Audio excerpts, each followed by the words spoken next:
दोस्तों नमस्कार, मैं प्रवीण कुमार आप सभी को स्वागत करता हूं आप ही के अपने चैनल दिवाकर एजुकेटर पर।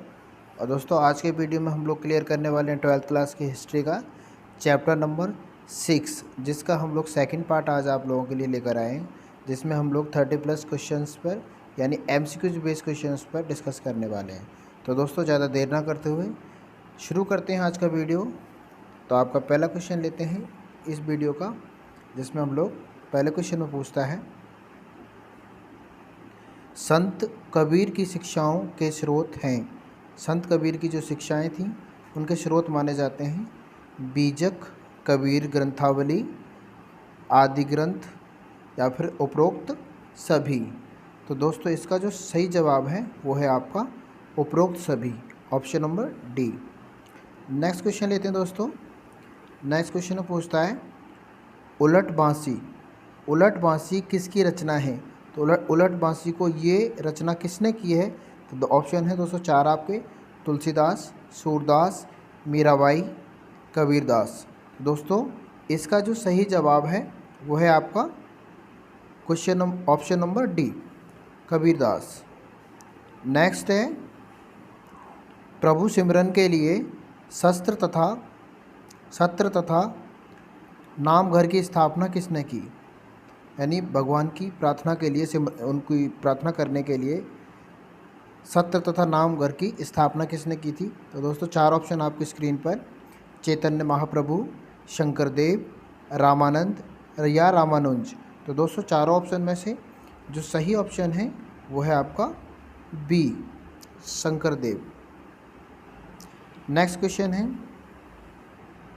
चैतन्य महाप्रभु ने किसकी आराधना की? जो चैतन्य महाप्रभु थे वो किसके आराधक थे? तो 4 ऑप्शन आपके सामने, श्री राम के, श्री कृष्ण के, विष्णु के या श्री शिव के। तो इनमें से जो सही ऑप्शन है दोस्तों वो है आपका ऑप्शन नंबर बी, यानी ये जो उपासक थे ये थे आपके श्री कृष्ण के। नेक्स्ट क्वेश्चन है इसी सीरीज़ का क्वेश्चन नंबर 5, मीराबाई के गुरु कौन माने जाते हैं? मीराबाई के गुरु का जो नाम था वो था रैदास। रैदास उनके गुरु थे, option number C. Next question लेते हैं। नेक्स्ट क्वेश्चन, रामचरितमानस के रचनाकार कौन थे? रामचरितमानस जो ग्रंथ है इसकी रचना किसने की है? सूरदास, रविदास, मीराबाई या तुलसीदास। जो सही ऑप्शन है वो है दोस्तों आपका डी, यानी तुलसीदास ने इसकी रचना की है। नेक्स्ट क्वेश्चन लेते हैं। नेक्स्ट क्वेश्चन में, सूरसागर के रचयिता कौन हैं? यानी सूरसागर किसने रचा है? तो सूरसागर के रचयिता 4 ऑप्शंस, तुलसीदास, सूरदास, चैतन्य महाप्रभु या फिर शंकरदेव। तो इसका जो सही जवाब है वो है दोस्तों, इसको सूरदास ने ही रचा है। नेक्स्ट क्वेश्चन लेते हैं, किस संत की शिक्षाएं गुरु ग्रंथ साहिब में मिलती हैं? वो कौन सा संत था जिसकी शिक्षाएं गुरु ग्रंथ साहिब में भी लिखी हैं? तो 4 ऑप्शन आपके, नामदेव, कबीरदास, रविदास या उपरोक्त सभी। तो क्वेश्चन नंबर 8 का जो सही जवाब है उपरोक्त सभी की शिक्षाएं मिलती हैं। नेक्स्ट, दादू दयाल जी की वाणी के रचनाकार कौन हैं? दादू दयाल जी की जो वाणी किसने रची है? तो 4 ऑप्शन, रविदास ने, सूरदास ने, कबीरदास ने या दादू दयाल ने। तो इसका जो सही जवाब है दोस्तों वो है दादू दयाल, यानी option number D. Next question है वो है आपका 10th, नयनारों के आराध्य देव थे। जो नयनार थे वो अपना आराध्य किसको मानते थे? तो नयनारों के जो आराध्य देव थे वो थे आपके ऑप्शन नंबर विष्णु थे, शिव थे, कृष्ण थे या फिर राम थे। 4 ऑप्शन में से जो सही जवाब है वो थे आपके शिव। नेक्स्ट क्वेश्चन और वो है, पूछते हैं, अलवार नयनार संतों ने किस भाषा में अपना प्रचार किया। अलवार और नैनार जो संत थे उन्होंने किस भाषा में अपना प्रचार प्रसार किया? तो हिंदी भाषा में, कन्नड़ भाषा में, तमिल भाषा में या फिर असमिया भाषा में।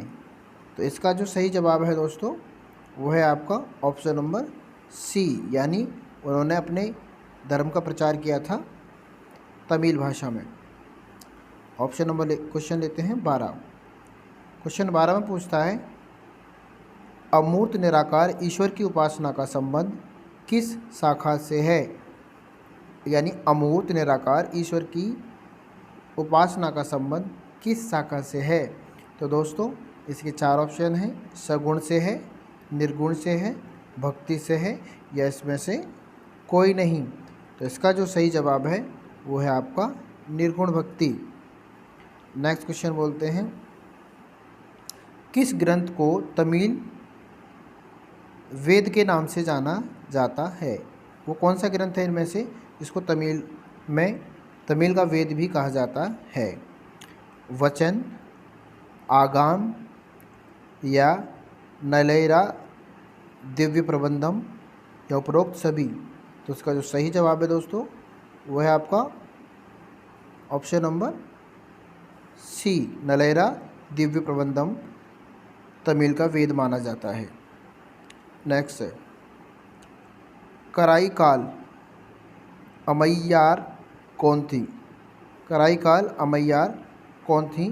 प्रसिद्ध अलवार संत थी या प्रसिद्ध नैनार संत थी या फिर प्रसिद्ध सूफी संत थी या इनमें से कोई नहीं थी?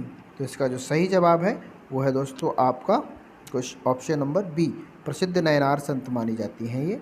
तो एक नैनार संत थी ये महिला। नेक्स्ट लेते हैं क्वेश्चन नंबर 15। दक्षिण में जैन और बौद्ध धर्म का विरोध करने वाले संत कौन थे? यानी दक्षिण में जैन और बौद्ध धर्म का जो विरोध किया गया वो किन्होंने मिलकर किया? ऑप्शन अलवारों ने, नैनारों ने या ए और बी यानी अलवार और नैनार दोनों ने या इनमें से कोई नहीं? तो इसका जो सही जवाब है ऑप्शन नंबर सी, यानी अलवार और नैनार दोनों ने मिलकर के इसका विरोध किया। कांसे की बनी नटराज की मूर्ति का संबंध है? कांसे की बनी जो नटराज की मूर्ति है वो किसकी है, किससे संबंधित है? तो इसके ऑप्शन हैं शिव से, विष्णु से, हनुमान से या बलराम से। तो इसका सही जवाब है ऑप्शन नंबर बी, यानी शिव से। नेक्स्ट लेते हैं क्वेश्चन नंबर 17। राग के रूप में लिखित जीनन क्या है? राग के रूप में लिखित जीनन क्या है? तो दोस्तों इसके 4 ऑप्शन दोहे हैं या कविता हैं या सूफी भक्ति गीत हैं या हिंदू संतों के भजन हैं। तो दोस्तों इसका जो सही जवाब है वो है आपका सूफी भक्ति गीत माने जाते हैं, ये सी ऑप्शन सही है यानी आपका। नेक्स्ट है आपका शिया और सुन्नी किस धर्म के संप्रदाय हैं? दोस्तों ये हम लोग 11वीं क्लास में बहुत सही से एक्सप्लेन में हमने कराया इसको। शिया और सुन्नी जो कि दोनों इस्लाम के ही दोनों संप्रदाय माने जाते हैं। तो इसका जो सही जवाब होगा दोस्तों वो होगा ऑप्शन नंबर डी, इस्लाम के संप्रदाय हैं ये। नेक्स्ट क्वेश्चन लेते हैं सूफी संतों ने पैगंबर मोहम्मद को किस रूप में वर्णन किया? यानी सूफी संतों ने पैगंबर मोहम्मद का किस तरीके से वर्णन किया, यानी क्या कहा उनको? अल्लाह के समकक्ष बताया या जिब्रिल के समकक्ष बताया या इंसान कामिल बोला या फिर मुर्शिद के समकक्ष बताया? तो इसका जो सही जवाब है दोस्तों वो है आपका ऑप्शन नंबर सी, इंसान कामिल उनको बताया गया है। नेक्स्ट सूफी शेख का आवास स्थल होता था, जो सूफी शेख होते थे उनका आवास स्थल क्या कहलाता था? तो उनके आवास स्थल को किस नाम से जाना जाता था? मज़ार के नाम से, खानकाह, मस्जिद, दरगाह। तो उनका जो आवास स्थल होता था वो होता था खानकाह, ऑप्शन नंबर बी। नेक्स्ट लेते हैं खानकाह में रहने वाले सूफी पीर के अनुयायी कहलाते थे। जो खानकाह में रहते थे उनको क्या कहते थे? मुर्शिद कहते थे, मुरीद कहते थे, शेख या फिर उपरोक्त सभी। तो सही ऑप्शन है दोस्तों इसका बी, उनको कहा जाता था मुरीद।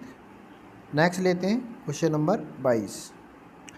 शेख जिसे अपना उत्तराधिकारी नियुक्त करता था वह होता था, यानी शेख किसको अपने बाद में उत्तराधिकारी नियुक्त करते थे उसको किस नाम से जाना जाता था? तो उसको वारिस कहते थे, या खलीफा, ए और बी दोनों, या फिर पीर। तो इसका जो सही जवाब है उनको ए और बी यानी वारिस और खलीफा दोनों ही कहा जाता था। नेक्स्ट ऑप्शन है दोस्तों, सिलसिला का शाब्दिक अर्थ है, यानी सिलसिला का शाब्दिक अर्थ क्या है? तो इन चारों ऑप्शन में से कौन सा है? यानी जंजीर, खानकाह, कव्वाली या समा। तो इसका सही जवाब है दोस्तों ऑप्शन नंबर ए, जंजीर।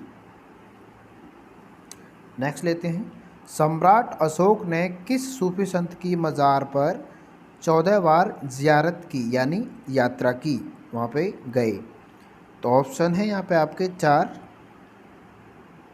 दाता जंग बख्श जो लाहौर में है, नेक्स्ट है नसरुद्दीन चिराग जो दिल्ली में है, निज़ामुद्दीन औलिया जो दिल्ली में है, या मोइनुद्दीन चिश्ती जो अजमेर में है।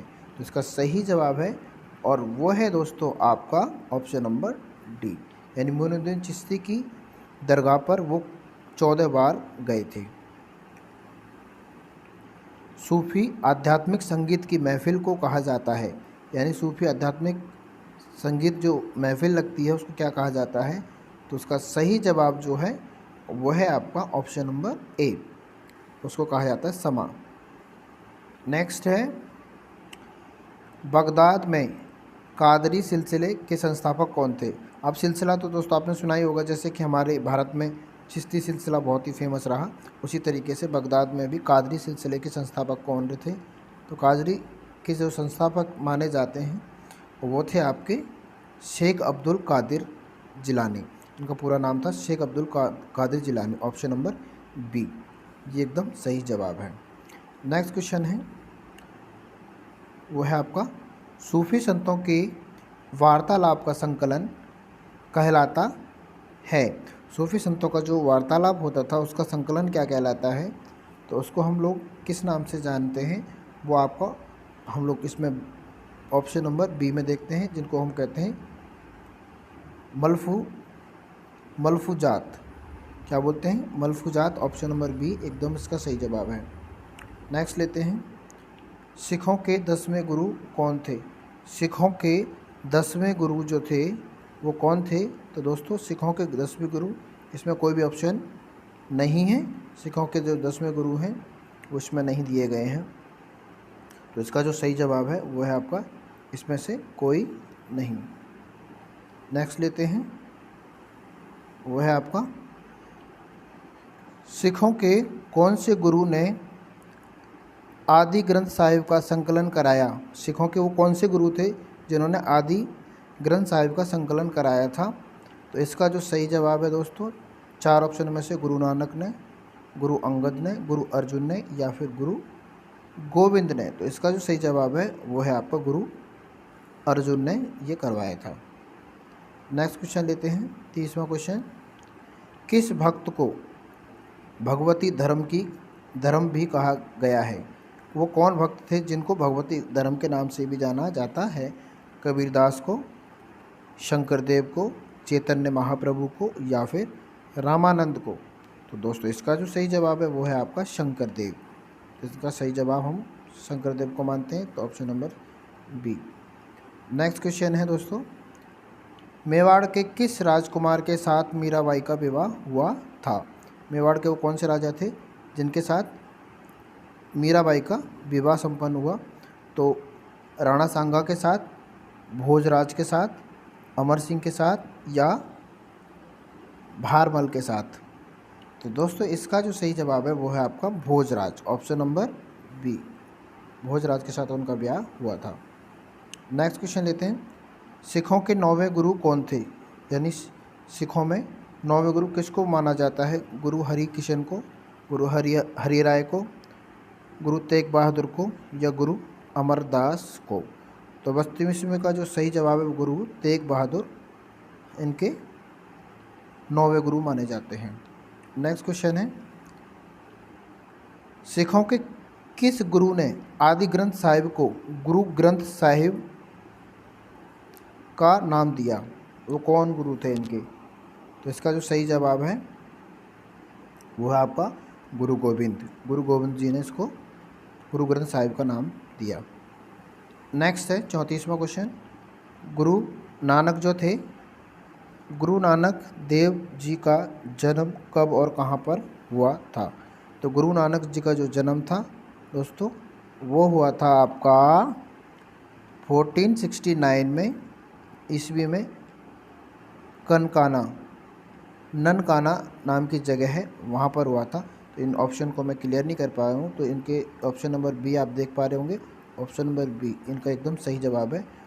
1900 नहीं है, ये है आपका 1469 में ईस्वी में ननकाना नाम की जगह पर इनका जन्म हुआ था। नेक्स्ट क्वेश्चन लेते हैं, सिख धर्म की प्रसिद्ध परिपाटी संगत एवं पंगत की शुरुआत किसने शुरू की? यानी वो कौन से गुरु थे जिन्होंने संगत और पंगत की व्यवस्था को शुरू किया? तो इसका जो सही जवाब है वो है दोस्तों गुरु नानक देव ने, गुरु नानक जी ने इस परंपरा को शुरू किया था। तो दोस्तों ये थी आपकी हिस्ट्री का चैप्टर नंबर 6 12th क्लास का, और इसकी सेकंड पार्ट में आप लोगों तक पहुंचा दिया है। इसमें जितने भी इम्पोर्टेंट इसमें क्वेश्चन थे मैं आप लोगों तक लेकर आया हूं, और प्लीज़ इन सभी वीडियो को देखें ज़रूर, जिससे कि आपके पेपर में आपको हेल्प मिल सके और आप 40 में से 40 मार्क्स स्कोर कर सकें। तो दोस्तों फिर मिलते हैं एक नए वीडियो के साथ, जब तक के लिए गुड बाय।